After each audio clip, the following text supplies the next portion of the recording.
नमस्कार दोस्तों। आज हम बात करेंगे जोशीमठ के बारे में। उत्तराखंड में एक जगह है जोशीमठ, और उसमें क्या हुआ है कि वहां पे कुछ घर हैं, उन घरों में क्रैक्स आ गए हुए हैं। ऐसा कहा जा रहा है कि वहां पे जो जमीन है वो नीचे की साइड आपकी सिंक कर रही है, धंस रही है। इसकी वजह से वहां पे क्रैक आ गया है। तो आखिर में क्रैक क्यों आया है, पहले तो हम ये जानेंगे, है ना। इसका जो मूल कारण है उसको हम जानेंगे। तो देखिए, अगर जियोलॉजिकल रूप से देखा जाए तो जो जोशीमठ जगह है वो हिमालयन टेरेन में आती है, यानी हिमालय की जो रेंज है उस पे वो बसी हुई है।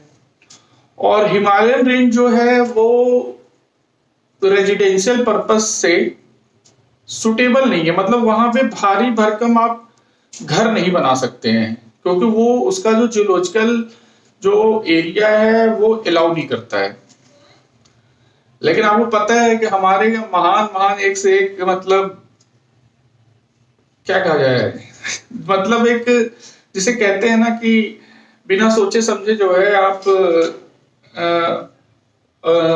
भेड़िया धसा, जिसको भेड़ की चाल कहते हैं ना, कि भेड़ की चाल में चलते हैं कि फलाना जो है वहां पे वो काम कर रहे हैं तो चलिए हम भी कर लेते हैं। ये करते करते क्या हुआ कि वहां पे बहुत सारे बड़े बड़े बिल्डिंग्स बन गए, बहुत बड़े बड़े घर बन गए। और उसकी वजह से क्या हुआ कि वहां पे नीचे अगर उसके देखा जाए, जहां पे वो घर बने हुए हैं, तो वो मलबा पड़ा हुआ है, जिसे डेब्रिस कहते हैं, है ना, मलबा है। और उसके नीचे नीचे उस मलबे के अंदर कुछ पत्थर भी हैं, बड़े बड़े बोल्डर्स हैं, बड़े बड़े पत्थर हैं। तो कुछ लोग उसमें घर बनवा रहे थे, तो बोल्डर्स मिले और उसमें वो लोग सोचे कि अरे यहाँ पत्थर है तो यहाँ पे मेरा घर बहुत मजबूत बनेगा। और इस तरीके से करके वहां पे लोगों ने सोचा कि ये पत्थर है और ये घर बहुत मजबूत बनेगा क्योंकि नीचे पत्थर है। अब आते हैं मुख्य बात पे कि आखिर में रीजन क्या है और ये सिंक क्यों कर रहा है। देखिए, हम आपको एक डेमो से समझाना चाहेंगे, है ना। अगर आपको बात समझ में आ जाती है तो समझने में, जो टेक्निकली अगर थोड़ी बात समझ में आ जाएगी तो उसके बाद आगे की बात समझने बड़ा आसान हो जाएगा। जैसे मेरे पास ये दो बुक्स हैं, है ना। तो ये आपका जो है, इसको हम मान लेते हैं ये यूरेशियन प्लेट है। यूरेशियन प्लेट अगर आप ऊपर देखेंगे, है ना, तो इधर की साइड अगर आप ऊपर जाते हैं, ठीक है, तो हिमालय की जो रेंज है ना, जैसे यहाँ पे ये हमारी पूरी हिमालय की रेंज है, यहाँ से इस मैप में आपको दिख रहा होगा, ठीक है। तो अब यहाँ पे क्या है, वर्ल्ड मैप में आप जब जाएंगे तो ये इंडिया की लोकेशन है, ये आपकी इंडिया की लोकेशन है। दूर से नहीं दिख रहा होगा, है ना, बहुत छोटा आपको दिख रहा होगा, लेकिन इंडिया की लोकेशन है। और यहाँ पे ऊपर यूरोप है ना, और इधर चाइना का कुछ, जिसको एशिया वाला पोर्शन कहते हैं। तो ये पूरी यूरेशियन प्लेट है ना। और इधर जो है इंडियन सब कॉन्टिनेंट की प्लेट है, जिसको इंडियन प्लेट के नाम जानते हैं, ठीक। अब हुआ क्या कि वही मैं आपको बताना चाह रहा हूं कि ये आपकी यूरेशियन प्लेट हो गई, है ना। ये आपकी नीचे वाली बुक जो है ये इंडियन प्लेट हो गई, और ये जो पीली वाली का आपको कॉपी दिख रही है येलो कलर की, ये डेब्रिस हो गया, मलबा हो गया। अब हुआ क्या कि ये जो यूरेशियन प्लेट है ये इंडियन प्लेट को इस तरीके से नीचे दबा रही है, और जब ये दबाएगी तो ये जो येलो कलर की बुक थी मलबा है, ये मलबा ऐसे उठता चला गया, उठता चला गया, ठीक। अब जब ये उठता चला गया तो अगर आप ध्यान से देखिए तो जो ये पीली वाली जो कॉपी आपको उठी हुई दिख रही है, यही हिमालय है आपका, यही हिमालयन रेंज है। जो डेब्रिस जो है इकट्ठा होकर इस तरीके हिमालयन रेंज बन गई है, और ये जो है आपको यूरेशियन प्लेट इंडियन प्लेट को नीचे दबा रही है, और लगातार ये नीचे धंसती चली जा रही है। ये इंडियन प्लेट आपकी नीचे धंसती चली जा रही है, नीचे धंसती चली जा रही है, और हिमालय का जो डेब्रिस है, जो डेब्रिस वाला पोर्शन, ये ऊपर उठता चला है। तो आप लोग ये सुने भी होंगे आम बोलचाल में, इसको हम पहले रखते हैं। तो इसमें आप आम बोलचाल में ये भी सुने होंगे कि जो हिमालय है उसकी हाइट दिन प्रतिदिन, मतलब थोड़ी थोड़ी बढ़ रही, कोई कहता है कुछ सेंटीमीटर, वो हिमालय का वो बढ़ता जा रहा है, ठीक है। अब उसमें क्या है कि जो इंडियन प्लेट आप देखें, जिसको यूरेशियन प्लेट जो है वो नीचे की साइड ऐसे दबा रही थी, तो जब ये दबा रही थी तो आपने देखा कि येलो वाली कॉपी जो है वो ऊपर वो हिमालय का डेब्रिस वाला पोर्शन था। अब जब इंडियन प्लेट नीचे जाएगी तो नीचे जो है यहाँ पे मैग्मा होता है, मतलब जलता हुआ लावा रहेगा। तो जैसे जैसे प्लेट घुसती जाएगी तो इसका जो पोर्शन यहाँ पे रहेगा वो आपका लावा में कन्वर्ट होता चला जाएगा। लावा इन द सेंस कि जैसे आप मान लीजिए कि कोई बहुत ज्यादा लसलसी टाइप के पदार्थ, जैसे गोंद टाइप पदार्थ है, वैसा पदार्थ रहेगा और वो गर्म होकर उस तरीके से वो कन्वर्ट होता, गर्म होते चलता चला जाएगा, अंदर घुसती जाएगी, गर्म होता जाएगा और वो पिघलता चला जाएगा और इधर हिमालय ऊपर उठता चला जाएगा।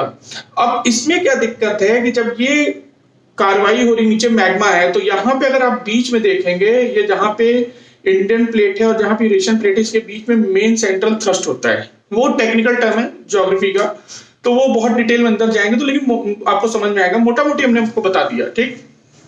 अब इसमें हुआ क्या कि अंदर जो लावा है उसके अंदर वॉल्केनिक इरप्शंस भी होते रहते हैं, ठीक है।